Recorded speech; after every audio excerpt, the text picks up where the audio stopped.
Aristóteles ha sido quizá el primero y el más grande de todos los polígrafos. Escribió sobre todo, desde la forma de las conchas marinas hasta la esterilidad, desde especulaciones sobre la naturaleza del alma hasta la meteorología, pasando por la poesía, el arte y hasta la interpretación de los sueños. Se dice que transformó todos los campos del conocimiento que tocó, aparte de las matemáticas, donde Platón y el pensamiento platónico conservaron su preeminencia, pero sobre todo a Aristóteles se le atribuye el mérito de haber fundado la lógica. Aristóteles hizo posible que nuestra comprensión del mundo se desarrollara de manera sistemática, al dividir el conocimiento humano en categorías separadas. Sin embargo, durante los siglos más recientes, el conocimiento se ha expandido, de tal manera que esta categorización se convirtió en un serio obstáculo. Tales sistemas de ordenar el pensamiento solo permitían que el conocimiento siguiera caminos predeterminados, muchos de los cuales corrían el riesgo de agotarse. Se necesitaba un punto de vista radicalmente diferente y el resultado fue el moderno mundo de la ciencia. El hecho de que llevara 20 siglos descubrir estas limitaciones en el pensamiento de Aristóteles demuestra su originalidad sin par, pero además incluso el abandono del pensamiento aristotélico ha originado muchas preguntas filosóficas fascinantes. ¿Cuántas limitaciones de este tipo nos quedan por descubrir?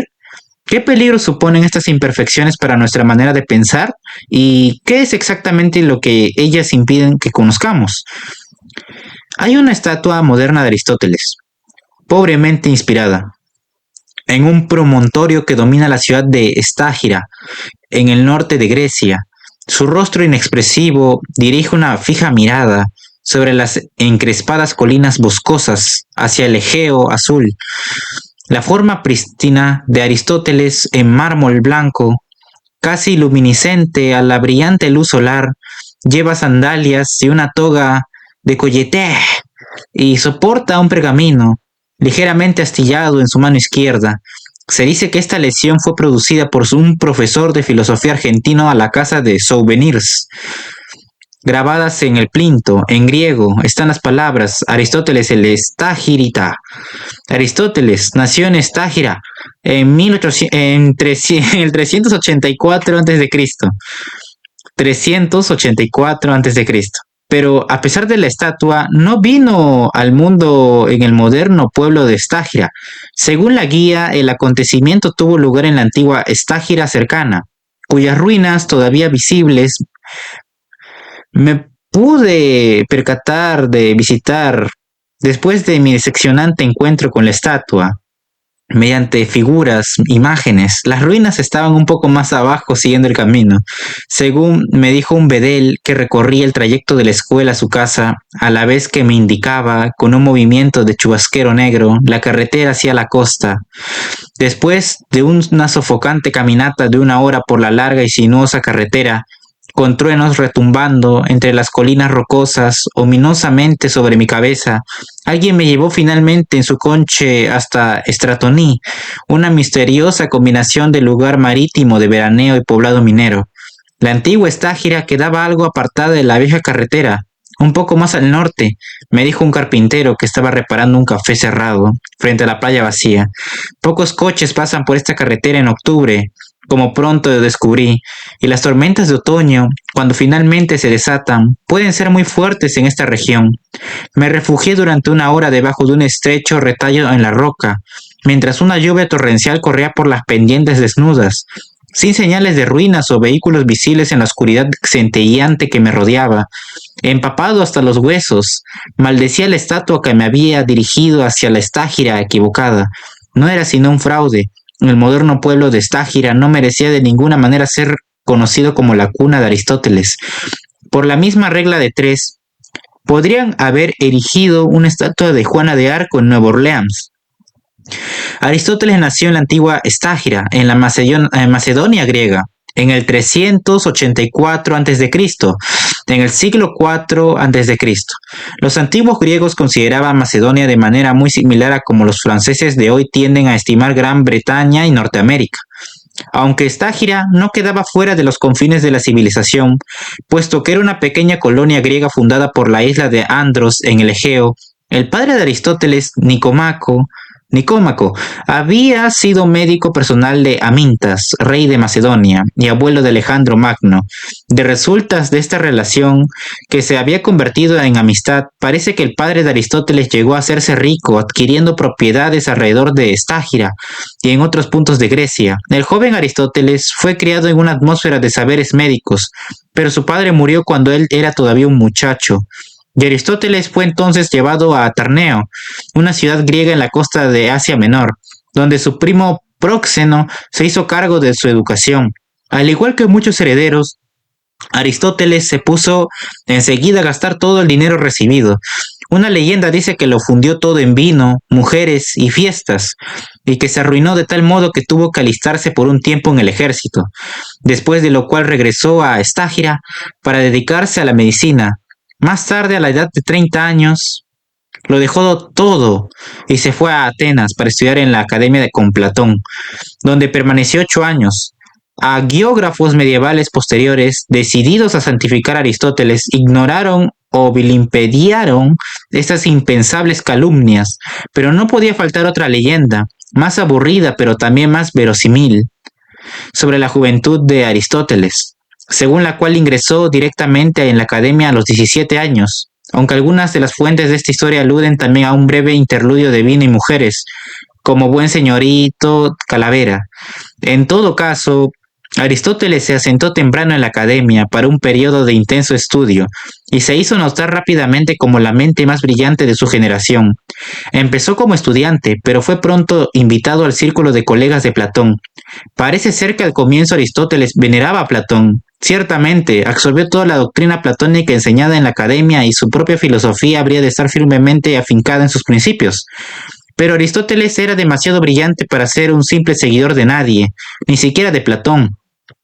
Siempre que Aristóteles discernía lo que parecía ser una contradicción, o Dios no lo permita, o un fallo, en las obras de su maestro, creía que era su deber intelectual el hacérselo notar. Esta costumbre irritó pronto a Platón, y aunque no parece que se hayan enemistado, hay datos que sugieren que las dos más grandes cabezas de su época encontraron conveniente guardar cierta distancia. Se sabe que Platón se refirió alguna vez a Aristóteles como esa cabeza con patas, y que llamó a su casa el taller de lectura. Este último comentario se debe a la famosa colección de pergaminos antiguos que poseía Aristóteles, que tenía el hábito de comprar todos los pergaminos raros de obras antiguas que caían en sus manos. Y fue así uno de los primeros ciudadanos en disfrutar de una biblioteca privada. Se sabe que el joven académico recibía considerables rentas de sus propiedades heredadas, y que pronto se dio a conocer en Atenas por sus maneras cultivadas y por su estilo de vida refinado. Si bien un tanto profesoral, la tradición dice que era un sujeto flaco, sanguilargo, que hablaba así, ceceando, y que, quizá como compensación, se convirtió en un elegante a la última moda en sandalias y togas, y que ornaba sus dedos de enjollados anillos del mejor gusto. Hasta Platón, que no era precisamente un indigente, le envidiaba su biblioteca, pero no obstante su confortable y refinado modo de vida, las primeras obras de Aristóteles perdidas eran principalmente diálogos que versaban sobre la innoble futilidad de la existencia y sobre los gozos del más allá. Aristóteles tenía una inclinación natural por lo práctico y lo científico, lo que le indujo a mirar las ideas de Platón desde un punto de vista cada vez más realista. Platón pensaba que el mundo particular que percibimos alrededor de nosotros consiste en meras apariencias, y que la realidad última está en un mundo trascendente de ideas semejantes a formas o ideales. Los objetos singulares del mundo obtienen su realidad solo por su participación en el esencial mundo de las ideas. Así, este gato negro que veo echado en una silla es un gato solamente porque participa de la idea fundamental o forma, de lo gatuno, y es negro, solo en tanto que participa de la idea o ideal de lo negro. La única realidad verdadera reside más allá del mundo que percibimos, en el esencial mundo de las ideas. Mientras que la manera de ver el mundo propia de Platón era esencialmente religiosa, la de Aristóteles tendía hacia lo científico, lo cual no le hacía proclive a desechar por irreal el mundo que nos rodea. Sin embargo, sí persistió en la división de las cosas en substancias primarias y secundarias. Solo que para Aristóteles las substancias primarias eran los objetos singulares del mundo y las secundarias las ideas o formas. El principio vaciló sobre cuál de esas substancias era de hecho la realidad última, en parte por respeto a Platón, aunque solo fuera por el hecho de que era su viejo profesor quien había, después de todo, dado origen a esta concepción. Pero Aristóteles se fue convenciendo cada vez más de que vivía en un mundo real y se fue apartando de la visión de Platón. Con los años, Aristóteles volvió virtualmente del revés de la filosofía de Platón. Del revés de la filosofía de Platón. Aunque a pesar de ello, sus teorías metafísicas son ostensiblemente una adaptación de las de Platón, donde Platón veía las formas como ideas con una existencia separada. Aristóteles consideraba las formas, o universales como las llamó, más bien como esencias incorporadas a la substancia del mundo, sin existencia independiente. Aristóteles propuso varios argumentos devastadores contra la teoría de las ideas de Platón, pero no parece haberse dado cuenta de que esas críticas eran igualmente devastadoras para su propia teoría de los universales. Pero tampoco nadie más parece haberse apercibido de esto, con el resultado de que las teorías de Platón, en gran medida como la doctrina modificada por Aristóteles, llegaron a ser la filosofía dominante en el mundo medieval. Había, por suerte, muchos puntos oscuros y contradicciones aparentes en las obras de Aristóteles, de modo que los eruditos medievales pudieron encontrar alimento para interminables controversias sobre diferentes interpretaciones. Estas disquisiciones sobre errores, herejías e impiedades cismáticas y malas interpretaciones inspiradas por el diablo mantuvieron viva la noción de filosofía, cuando para todos los efectos e intenciones esta tarea había muerto, o quizás más precisamente entrado en un periodo de hibernación a lo Rip Van Winkle. Se ha sugerido, por otra parte, que muchas de estas controversias se originaban simplemente por los errores de los clérigos, y que eran el resultado de la inserción por los copistas medievales de sus propias conjeturas en el lugar de las palabras, ya ilegibles de los textos carcomidos por los gusanos. Platón murió el año 347 a.C., dejando así vacante el puesto de rector de la academia. Una media docena de los más capaces colegas de Platón eran de la opinión de que no había sino un hombre adecuado para posición tan prestigiosa, aunque por desgracia cada uno pensaba en un hombre distinto, en él mismo por lo general, y Aristóteles no era una excepción, para disgusto suyo. El cargo recayó finalmente en Espeusipo, primo de Platón. Espeusipo era famoso por tener tan mal genio que en una ocasión arrojó su perro a un pozo porque ladraba cuando él daba sus clases. Se dice también que inventó un arnés para el transporte de teas y que finalmente se administró eutanasia a sí mismo después de haber sido objeto de ridículo público en una discusión en el Agora con Diógenes el Cínico. Espeusipo no era ni por asomo un igual del intelectual cuyas doctrinas habían de ser el fundamento de todo el pensamiento serio durante los siguientes 2 milenios. De modo que Aristóteles abandonó muy enojado Atenas en compañía de su amigo Xenócrates, otro candidato frustrado. Aristóteles navegó a través del Egeo hasta Atarneo, donde había pasado su juventud, y que gobernado a la sazón por el eunuco Hermías, un mercenario griego que había conseguido tomar el poder de este pequeño rincón del Asia Menor. En una visita a Atenas, Hermías había quedado muy impresionado por lo que había visto en la academia y recibió a Aristóteles con los brazos abiertos.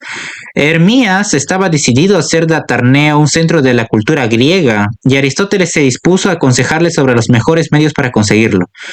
La filosofía política de Aristóteles consistía en su mayor parte en un examen de los diferentes tipos de Estado y de los mejores métodos de gobierno. Su comprensión de la política era profunda, lo que le inducía a adoptar una actitud pragmática. En abierto contraste con la concepción idealista de Platón en la República, Platón había descrito cómo debería regir su utopía. Como cualquier otra utopía, en realidad poco más que una tiranía. Un filósofo rey, Aristóteles, por su parte, describió cómo gobernar un Estado real, trazando líneas efectivas de acción, que a menudo son casi maquiavélicas. Aristóteles conocía cómo funcionaba la política y sabía que debía ser eficaz si había de servir de algo. Esto no quiere decir que estuviera desprovisto de ideales. En general, Aristóteles creía que el objetivo del Estado era producir y sostener una clase de caballeros cultivados similares a él mismo, aunque entendía que esto no es siempre posible. Por ejemplo, para que una tiranía funcione con éxito, su gobernante debe comportarse como un tirano, y en tal estado policial no habría lugar para la élite culta de Aristóteles. Con todo, en algún punto sugiere que hay otro método de regir una tiranía, con el tirano asumiendo una postura religiosa y adoptando una política de moderación. Algunos dicen que este último es el camino que probablemente adoptó Aristóteles cuando asesoraba al tirano Hermías. Esto no es verosímil, en mi opinión, aunque no estoy sugiriendo que Aristóteles habría aprobado los métodos necesarios para mantener una verdadera tiranía con toda actividad cultural libre prohibida, la población mantenida en el temor y la pobreza y puesta a trabajar en la construcción de grandes monumentos públicos, con entreactos de guerra que mantuviera alerta a los súbditos y les demostrara la necesidad que tenían de un gran líder. El análisis de Aristóteles permanece vigente, desde el filósofo rey de Platón hasta Saddam Hussein. Aristóteles desarrolló su filosofía política durante sus últimos años, de manera que es probable que en su tiempo de consejero de Hermías se adhiriera a las ideas expresadas en la República de Platón. Si esto es así, puede que modificara discretamente en este caso la doctrina de Platón del filósofo rey. No era necesario que el eunuco tirano se convirtiera en filósofo, bastaba con que siguiera rigurosamente los consejos de uno. Aristóteles se aproximaba ya a la mediana edad, y a pesar de su dandismo que no ha podido tener mucho campo de acción con solo togas y sandalias donde ejercitarse, era visto como el tipo profesoral seco como un palo. Pero entonces, para sorpresa de todos los que le conocían, Aristóteles se enamoró. El objeto de su amor era una joven llamada Pitia, de quien se sabe que era de la casa de Hermías. Algunos dicen que era hermana de Hermías, otros que una hija adoptiva y aún otras fuentes por lo general confiables pretenden que era originariamente una concubina de Hermías, lo cual, teniendo en cuenta la condición sexual de este, debió ser una sinecura. Estas contradicciones sugieren que pudo muy bien haber sido una cortesana de palacio. ¿Fue este un caso temprano de infatuado profesor enamorándose de su ángel azul? En todo caso, Pitia no era virgen cuando Aristóteles se casó con ella. A juzgar por esta afirmación del segundo, una vez que se han casado y se llaman marido y esposa, es del todo incorrecto que el hombre o la mujer sean infieles, lo que implica que antes no está mal. Se encuentra esta declaración entre las observaciones de Aristóteles sobre el adulterio y parece que en asuntos de índole personal tenía el hábito de generalizar a partir de su limitada experiencia en sus notas sobre el matrimonio. Afirma que la mejor edad para casarse es la de 37 para el hombre y 18 para la mujer, precisamente las edades a las que él y Pitia se casaron. Por muy brillante que haya podido ser Aristóteles, la imaginación no fue siempre su punto fuerte. No deja de ser irónico que, en su poética, el prosaico Aristóteles exponga la interpretación de la literatura de mayor influencia que jamás se haya escrito, mientras que Platón, con mucho el mejor dotado en lo poético de todos los filósofos, decretara el destierro de los poetas. Uno se pregunta qué trataba de esconder. Aristóteles tenía en alta estima la poesía y le concedía más valor que a la historia, porque era más filosófica. La historia solo trata de acontecimientos particulares, mientras que la poesía está más cerca de lo universal. Aquí parece contradecirse a sí mismo y repetir la visión del mundo de Platón. Sin embargo, la célebre declaración de Aristóteles de que la tragedia despierta piedad y temor para que esas emociones resulten purificadas en la representación, permanece como una penetrante comprensión de la experiencia, a la vez conmovedora y problemática del drama trágico. Como era de carácter profundo y esencialmente serio, Aristóteles se encontraba fuera de su ámbito al analizar la comedia. En su opinión, la comedia es la imitación de gente inferior y la burla una forma indolora de la fealdad. La estética solo puede intentar ordenar el enredo creado por el arte, y los teorizantes sobre la comedia suelen terminar en terreno resbaladizo. Aristóteles no es una excepción cuando observa: al comienzo la comedia no era tomada en serio. Poco después de su matrimonio, Aristóteles fundó una escuela en Assus y 3 años más tarde se trasladó a Mitilene, en la isla de Lesbos, donde fundó otra escuela. Por entonces estaba Aristóteles muy interesado en la clasificación de animales y plantas. Sus sitios favoritos para la caza de especímenes eran los lugares frecuentados por animales en las playas del Golfo de Hierra. Casi cerrado el mar, cuyas aguas azules y tranquilas bajo el monte Olimpo son hoy tan idílicas como han debido de ser en aquel tiempo. Las laderas se cubren en primavera de una alfombra multicolor de flores y en época de Aristóteles había seguramente en las montañas jabalíes, linces y hasta osos. El primer paraíso naturalista para el primer naturalista. ¡Wow! El primer paraíso naturalista para el primer naturalista. En sus obras sobre la naturaleza intentó Aristóteles descubrir una jerarquía de clases y especies, pero le abrumó el enorme volumen de sus investigaciones. Estaba convencido de que la naturaleza tenía un propósito y de que cada característica particular de un animal estaba en él para una función. La naturaleza no hace nada en vano, aseveró. Habrían de transcurrir más de 2 milenios antes de que la biología avanzara más allá de su concepción, con la noción de evolución de Darwin. Ya entonces había alcanzado Aristóteles la reputación de ser el principal intelectual de toda Grecia. Filipo de Macedonia había invadido recientemente Grecia, uniendo en un solo país soberano las ciudades-estado, en continua riña, y propuso a Aristóteles que hiciera de preceptor de su díscolo hijo Alejandro.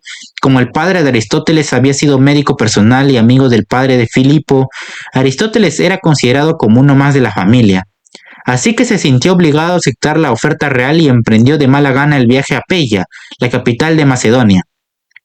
Hoy en día Pella es poco más que un yacimiento de piedras, algunos mosaicos y media docena de columnas, al lado de la muy transitada carretera principal de Salónica hacia la frontera occidental de Grecia, y es un lugar sorprendentemente anodino, si se considera que fue la primera capital de la antigua Grecia y que después de que Alejandro Magno se lanzara a su megalómana campaña para conquistar el mundo, pudo incluso haber sido la primera y última capital del mundo conocido.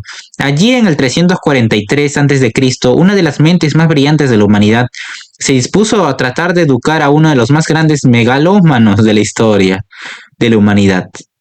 Aristóteles tenía 42 años y Alejandro 13, pero no es de extrañar que fuera Alejandro el que se saliera con la suya. El voluntarioso joven no aprendió absolutamente nada de su preceptor durante los 3 años que duró su relación, o así dice la tradición. Aristóteles estaba convencido de la superioridad de los griegos sobre todas las otras razas. A sus ojos, el mejor caudillo sería un héroe homérico, como Aquiles, cuya mente hubiera asumido los últimos avances de la civilización griega. Pensaba además que en la mente del hombre hay la capacidad suficiente para dominar el mundo entero. No se puede negar que Alejandro ofrecía un extraordinario parecido con este diseño, aun cuando no resultó del todo como Aristóteles hubiera deseado. Pero solo podemos especular sobre este encuentro de dos mentalidades, acerca del cual curiosamente poco se conoce.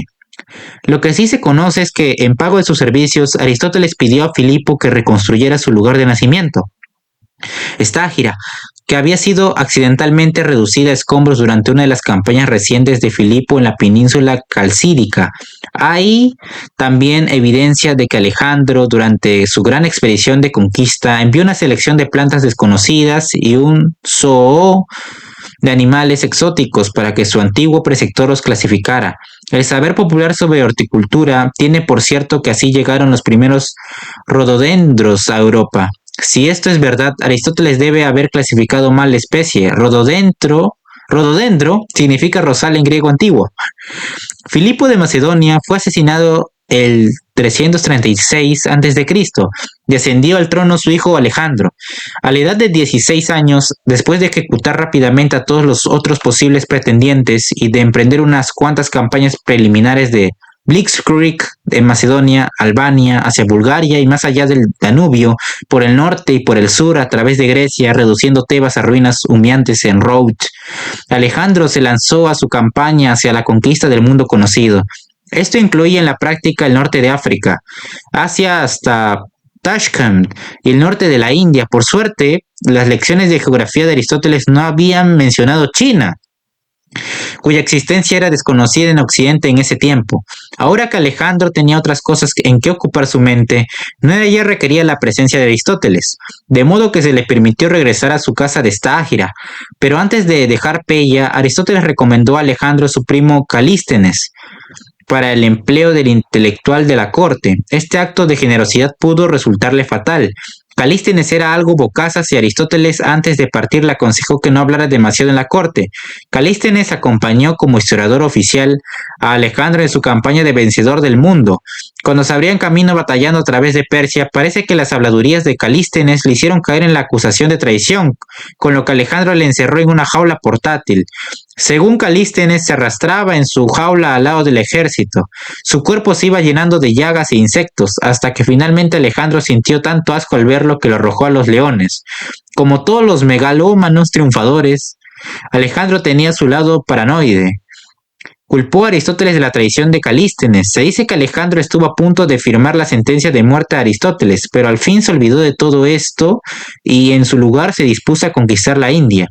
Después de pasar 5 años en Estágira, Aristóteles regresó a Atenas el año 339 a.C. Murió Espeusipo y quedó de nuevo esa vacante del puesto de rector de la academia. Esta vez el cargo le fue asignado a un viejo amigo de Aristóteles, Xenócrates, un individuo conceptuado como austero y digno, a pesar de que en una oportunidad se le había concedido la corona de oro por su proeza en la bebida en la fiesta de los jarros. Xenócrates moriría 20 años más tarde al tropezar una noche y caer dentro de un tonel de agua. Aristóteles se irritó tanto por haber sido de nuevo postergado que decidió fundar una escuela rival propia, la cual estableció en un gran gimnasio fuera de las murallas de la ciudad, al lado del monte Licábeto. El gimnasio estaba adscrito a un templo vecino consagrado a Apolo Liceo, Apolo en forma de lobo, y por esta razón la escuela fue llamada Liceo. El nombre pervive hasta el día de hoy muy apropiadamente en la palabra francesa lycée, pero no se sabe muy bien por qué la gran escuela de Aristóteles ha de ser conmemorada en nombres de salas de baile o teatros. En el liceo original de Aristóteles se enseñaba una gran variedad de materias, mientras que el baile de salón y la interpretación teatral no alcanzaron completo rango académico hasta el siglo XX. En el medio oeste norteamericano, el liceo se asemejaba a una moderna universidad mucho más que la academia. Cada 10 días se elegía un nuevo principal del consejo de estudiantes. Facultades distintas competían en la captación de estudiantes y hasta se hicieron intentos por fijar un horario. El liceo investigaba en las diferentes ciencias y transmitía sus descubrimientos a los discípulos, mientras que la academia estaba más interesada en proporcionarles una base política y leyes para que pudieran llegar a ser los futuros gobernantes de la ciudad. El liceo era como el MIT, o incluso el Instituto de Estudios Avanzados de Princeton. De entonces, mientras que la academia se parecía más al Oxford o la Sorbona del siglo XIX, las diferencias entre el liceo y la academia ilustran con justeza las que hay entre las filosofías de Aristóteles y Platón. Mientras que Platón escribió la República, Aristóteles prefería recoger copias de las constituciones de todas las ciudades-estado griegas y seleccionar los mejores puntos de entre ellas. El liceo era la escuela donde acudían las ciudades-estado cuando deseaban escribir una nueva constitución. Ninguna trató de instaurar la república. Por desgracia, el exhaustivo estudio de la política por parte de Aristóteles se había vuelto ya prácticamente sin objeto, nada menos que por obra de su peor discípulo. La faz del mundo estaba cambiando de manera irreversible. El nuevo imperio de Alejandro acabó con la época de las ciudades-estado. De forma similar a como hoy en día, la Confederación Continental de Europa bien puede estar a punto de ser el fin del Estado-nación independiente europeo. Ni Aristóteles ni ninguno entre la galaxia de intelectuales reunidos en las escuelas de Atenas parecen haber notado este gran cambio histórico, con una falta de visión igual a la de los intelectuales del siglo XIX, desde Marx a Nietzsche, incapaces de prever la supremacía de Estados Unidos. Aristóteles daba sus clases mientras caminaba con sus discípulos. De ahí el que a sus seguidores se les llamara peripatéticos, los que caminan de arriba abajo. Aunque hay quien sostiene que recibieron ese nombre porque el maestro enseñaba en la arcada cubierta del gimnasio, conocida como perípatos. A Aristóteles se debe la fundación de la lógica, 2000 años antes de que apareciera un lógico de nivel similar. Era un metafísico casi a la par con Platón, y sobrepasó a su maestro en ética y epistemología. A pesar de ello, Platón la aventaja como pensador originario. Puede que Aristóteles haya dado las respuestas, pero era Platón quien veía las primeras preguntas básicas que deberíamos cuestionarnos. Como los logros más significativos de Aristóteles fueron en el campo de la lógica, llegó a ver en ella el fundamento sobre el cual basar todo el saber. Platón había entendido que el conocimiento avanzaba por medio de la dialéctica, argumentación conversacional de preguntas y respuestas. Y Aristóteles formalizó y adelantó este método con el descubrimiento del silogismo. Según Aristóteles, el silogismo mostraba que establecía ciertas cosas, se puede demostrar que otra sigue necesariamente. Por ejemplo, al hacer los dos enunciados siguientes, todos los hombres son mortales, todos los griegos son hombres. Se puede inferir que todos los griegos son mortales. Esto es lógicamente necesario e innegable. Aristóteles llamó su lógica analítica, que quiere decir desatar. Toda ciencia, campos del conocimiento, debía comenzar por una serie de principios o axiomas, de modo que las verdades podrían deducirse o ser desatadas. A partir de estos, por la lógica, los axiomas definían el campo de actividad del objeto, separándolo de elementos irrelevantes o incompatibles, la biología y la poesía.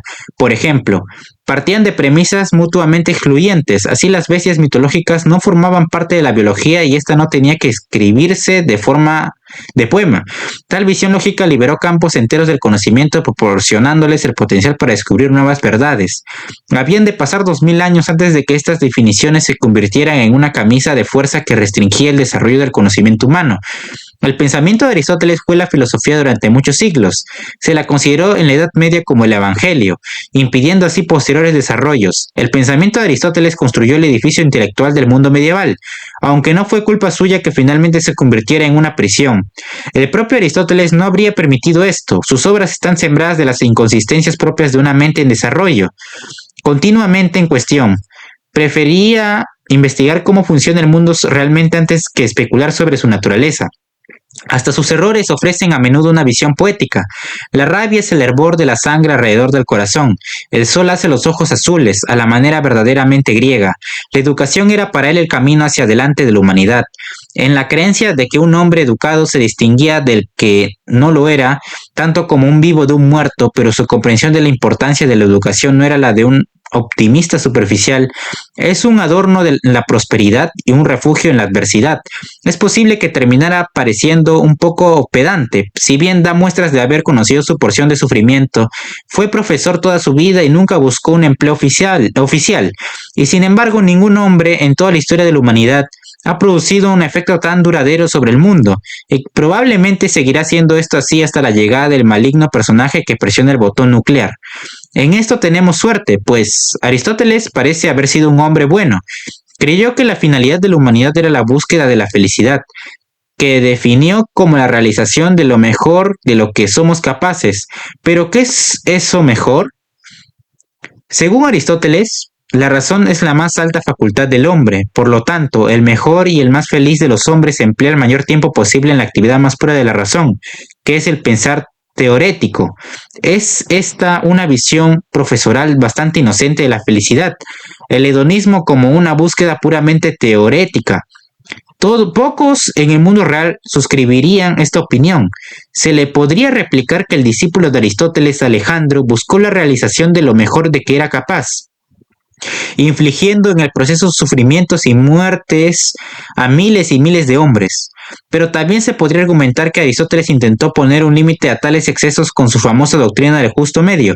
Según esta doctrina, toda virtud es la media entre dos extremos. Por desgracia, esto solo conduce a la mediocridad o al juego de palabras. Aseverar que decir la verdad está a medio camino entre decir la mentira y corregir una falsedad es ingenioso, pero éticamente vacío. Aristóteles no sostuvo esto, pero habría necesitado algo parecido para llenar el vacío de su argumento sobre la media. Durante los años últimos de Aristóteles murió su mujer, Pitia. Evidentemente le iba el matrimonio puesto que se casó entonces con su criada Hérpilis, que habría de ser la madre de su primer hijo, Nicómaco. En el 323 a.C. llegaron noticias a Atenas de que Alejandro había muerto en Babilonia.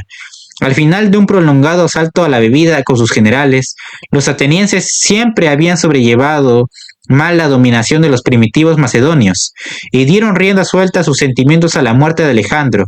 Aristóteles, que había nacido en Macedonia y que era famoso por haber sido preceptor de su hijo más capaz, fue víctima de una ola de pasiones antimacedonias. Fue procesado con cargos falsos de impiedad. Su acusador, el hierofante Eurimedonte, citó el elogio que había escrito 20 años atrás a la muerte de su benefactor, el eunuco Hermías de Atarneo.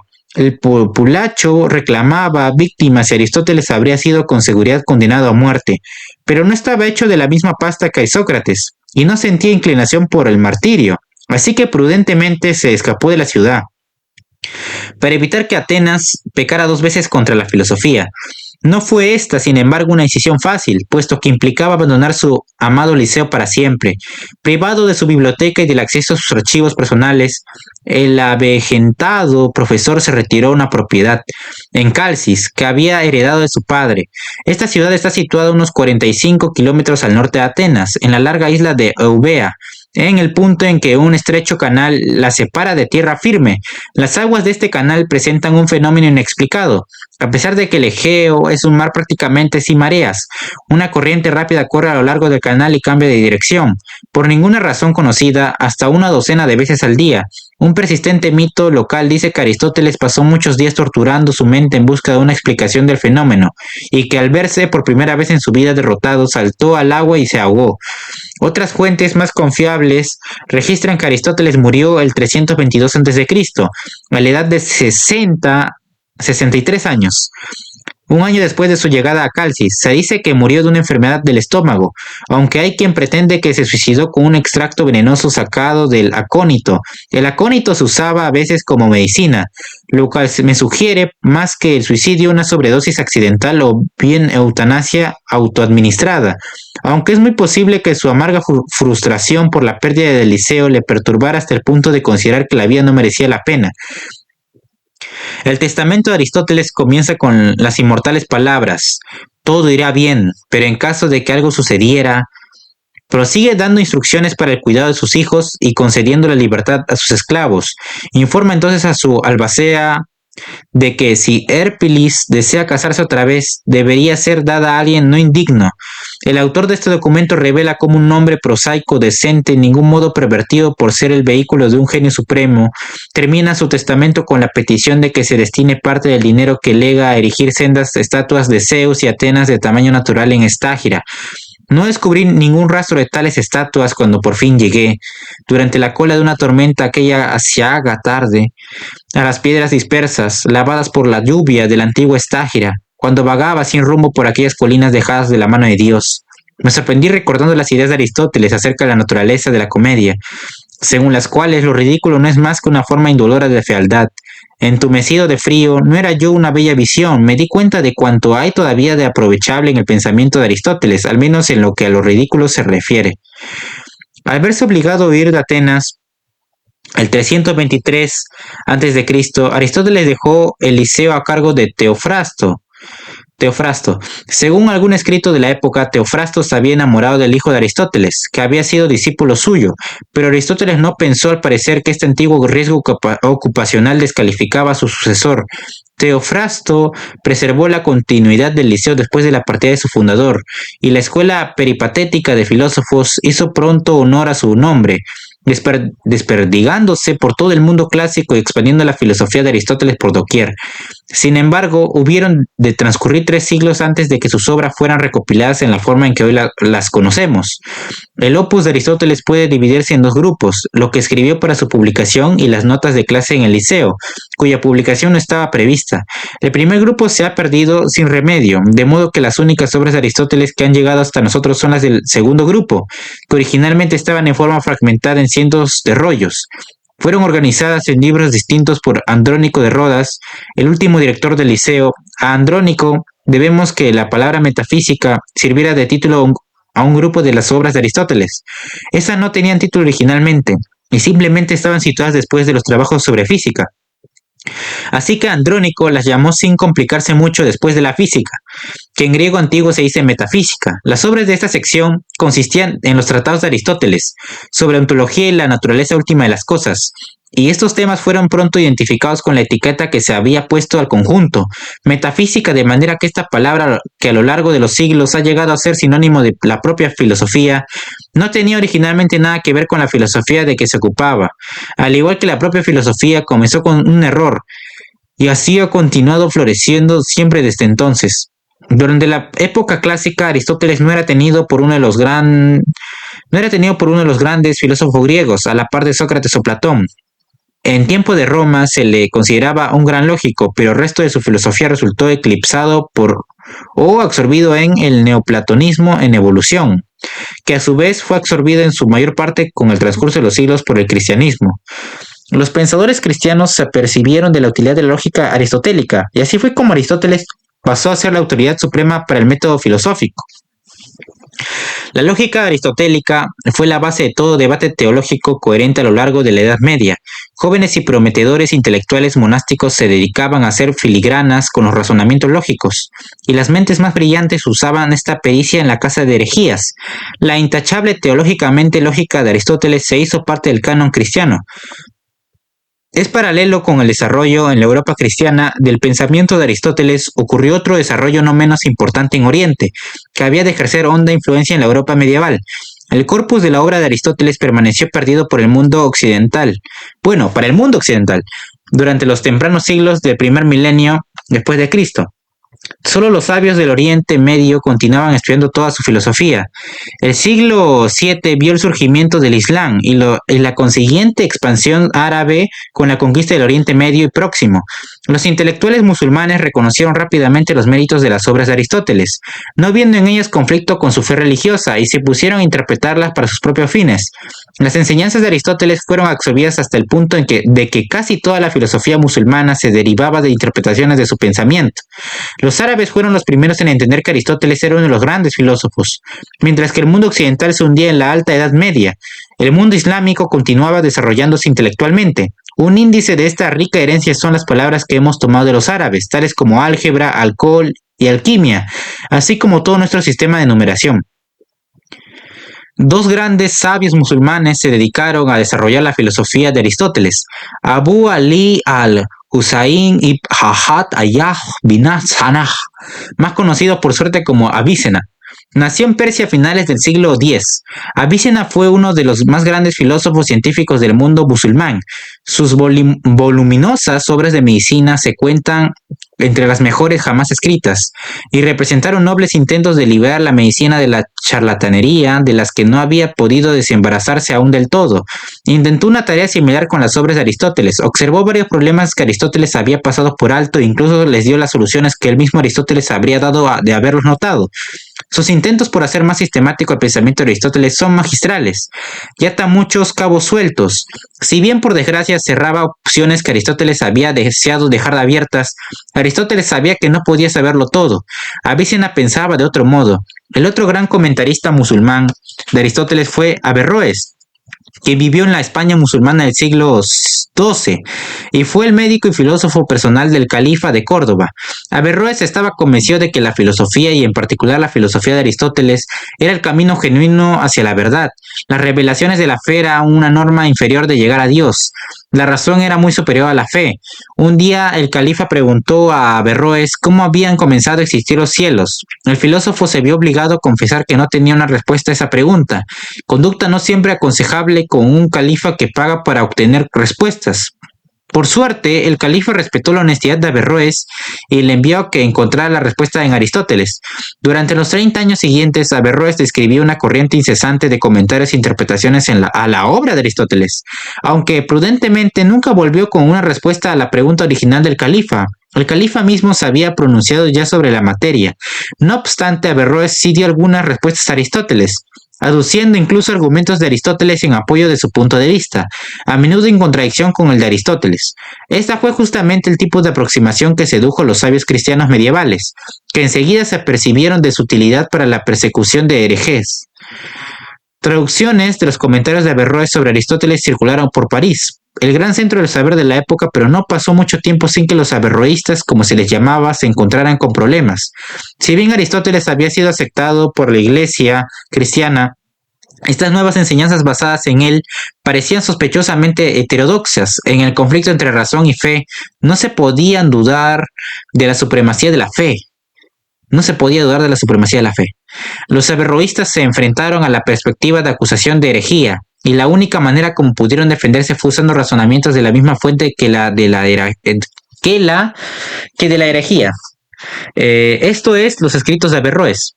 Por suerte, la situación pudo ser remediada por Tomás de Aquino, el sabio medieval más grande de todos, que supo agenciar una componenda: la razón debe en verdad ser libre de seguir sus propias leyes inexorables, pero solo dentro de los límites de la fe. La razón sin la fe no es nada. Tomás de Aquino sentía una honda atracción por Aristóteles y supo reconocer su inmenso valor. Dedicó gran parte de su vida a reconciliar la filosofía de Aristóteles con la de la Iglesia y al final tuvo éxito en establecer el aristotelismo como la base de la teología cristiana. Este fue el comienzo y a la vez el final del aristotelismo. La Iglesia Católica declaró que las enseñanzas de Aristóteles, tal como eran interpretadas por Tomás de Aquino, eran la verdad y solo podían ser negadas bajo acusación de herejía, situación que permanece vigente hasta el día de hoy. Gran parte de la filosofía de Aristóteles se refería al mundo natural y era por tanto científica. La ciencia, como la filosofía, hace afirmaciones que parecen ser verdaderas, pero que con el tiempo se demuestran erróneas. Tienen que ser modificadas a medida que aumenta nuestra comprensión del mundo. Al declarar que las obras de Aristóteles eran libros sagrados, la Iglesia se metió a sí misma en un rincón de la tierra plana, por cierto. El conflicto que se avecinaba entre la Iglesia y los descubrimientos científicos era por tanto inevitable. Aristóteles no era responsable del conflicto entre razón y fe, conflicto que no fue resuelto satisfactoriamente en el pensamiento occidental hasta el siglo XX. Aunque el pensamiento aristotélico haya fenecido, el propio Aristóteles ha seguido desempeñando cierto papel en la filosofía moderna. Thomas Kuhn, filósofo de la ciencia contemporánea, y profundo admirador de Aristóteles, se asombró de que un genio tan inmenso pudiera cometer errores tan de bulto. Por ejemplo, a pesar de que algunos filósofos anteriores a él se habían apercibido de que la Tierra orbitaba alrededor del Sol, Aristóteles estuvo siempre seguro de que la Tierra era el centro del universo, un error que obstaculizó gravemente el conocimiento astronómico durante más de un milenio y medio. El pensamiento científico sufrió igualmente por la creencia de Aristóteles en que el mundo consta de 4 elementos primarios: tierra, aire, fuego y agua. El estudio que hizo Kuhn de los errores aristotélicos le llevaron a formular su noción de paradigma, concepto que revolucionó la filosofía de la ciencia y que ha tenido aplicación también en campos muy distantes. Según Kuhn, Aristóteles fue conducido a error por la manera como él y sus contemporáneos veían el mundo. El paradigma de su pensamiento: los antiguos griegos veían el mundo como si esencialmente consistiera en cualidades, forma, fin, entre otras cosas más. Al ver el mundo de esta manera, los antiguos griegos tenían que llegar a muchas conclusiones erróneas, como las que menoscaban incluso el pensamiento de Aristóteles. La consecuencia que inevitablemente hay que sacar de la noción de paradigma de Kuhn es que no hay una manera verdadera de ver el mundo, ni científica ni filosóficamente. Las conclusiones a las que llegamos dependen simplemente del paradigma que adoptamos, la manera como decidimos pensar sobre el mundo. En otras palabras, no existe una verdad última. Hacemos la guerra para poder vivir en paz. Ética Nicomaquia. El bien humano resulta ser el ejercicio activo del alma en conformidad con la excelencia o la virtud. Y si hay más de una excelencia o virtud en conformidad con la mejor y más completa, pero esta actividad debe tener lugar durante el curso completo de la vida, pues una golondrina no hace verano, como tampoco un hermoso día. De igual manera, un día o un breve lapso de felicidad no hacen a un hombre bienaventurado feliz. Ética Nicomaquia. La tragedia es la manifestación de una acción merecedora de una atención grave, implica grandeza y tiene lugar durante largo tiempo. Aunque es completa en sí misma, describe incidentes que despiertan piedad y temor de tal manera que estas emociones son purificadas por la representación poética. El que estudia cómo se originaron y llegaron a ser las cosas, sea el Estado o cualquier otra cosa, alcanzará la visión más clara de ellas, política. Es por tanto evidente que el Estado es una creación de la naturaleza, y es una de las características del hombre que solo él posee el sentido del bien y el mal, de la justicia y de la injusticia, y el juntarse seres vivos que tienen este sentido es lo que da origen a la familia y al Estado, política. La noción del Estado precede naturalmente a la de familia o la de individuo, pues el todo debe necesariamente ser previo a las partes. Si se prescinde del hombre entero, no se puede decir que permanezca un pie o una mano, a no ser que éste se vea igual que una mano de piedra.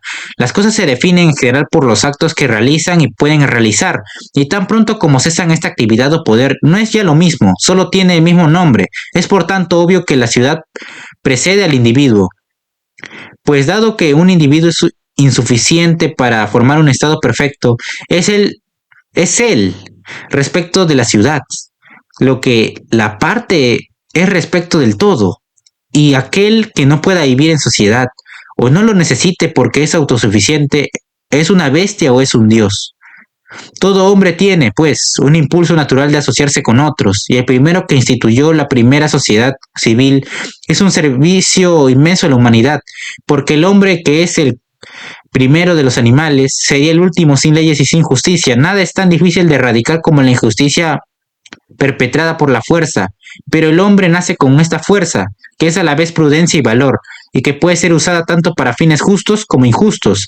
Quienes abusan de esta fuerza son los seres más inicuos, lascivos e insaciables que se pueda imaginar. De otro lado, la justicia es lo que liga a los hombres al Estado, pues la administración de la justicia, que consiste en determinar qué es justo, es el principio ordenador de la sociedad política. Los demócratas sostienen que la democracia se basa en lo que decide la mayoría, mientras que los que prefieren la oligarquía piensan que deben decidir los que poseen mayores riquezas. Pero ambos son injustos. Si seguimos los que proponen unos pocos, encontramos enseguida la tiranía, pues si una persona posee más que ninguna otra, de acuerdo con la justicia oligárquica, este único hombre tiene derecho a detentar el poder supremo. De otro lado, si la superioridad de número es el criterio que prevalece, se perpetrará la injusticia con la confiscación de las propiedades de los ricos, que estarán en la minoría y no podrán oponerse. El concepto de igualdad que suscribirán ambas partes deberá, por tanto, partir de la definición de derecho común a ambos, política.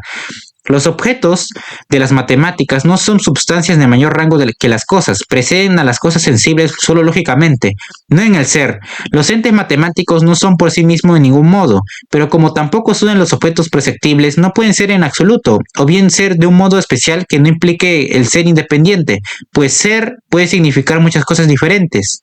Metafísica. En lo que se refiere a los cuerpos naturales, unos tienen vida y otros no.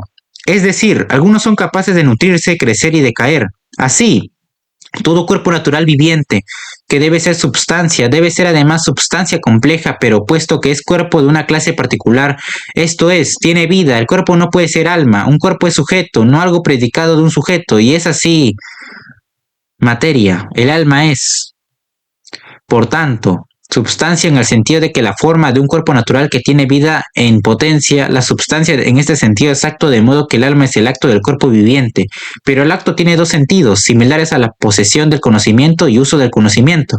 El acto del que estamos hablando es similar a la posesión del conocimiento, pues tanto dormido como despierto es necesaria la presencia de un alma.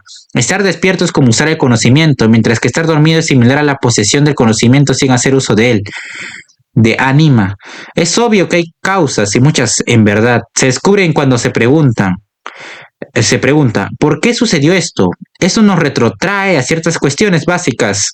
Al enfrentarnos con cosas inmutables nos preguntamos, ¿qué es esto? Por ejemplo, en matemáticas se comienza por la definición de línea recta, un número, o algo así. En otros casos podremos preguntar, ¿qué produjo este cambio? Como por ejemplo, ¿por qué este pueblo emprendió una guerra? La respuesta podría ser por ataques en sus fronteras, o podría ser por la finalidad que se persigue. En otras palabras, luchaban por sojuzgar en aún otra categoría.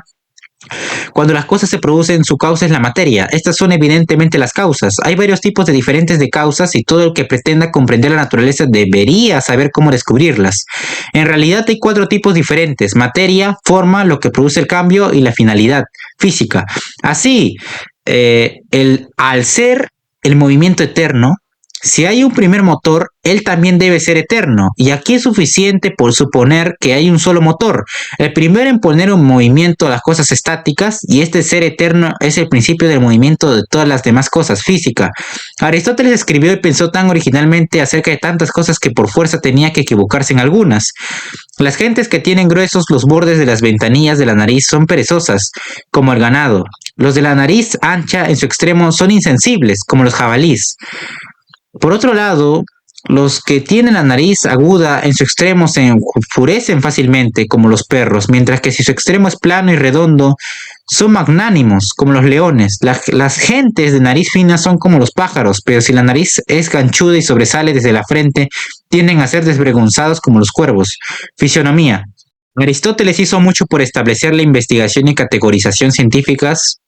Sus logros son asombrosos sobre si se tienen en cuenta muchas de las convicciones e informaciones corrientes en su época.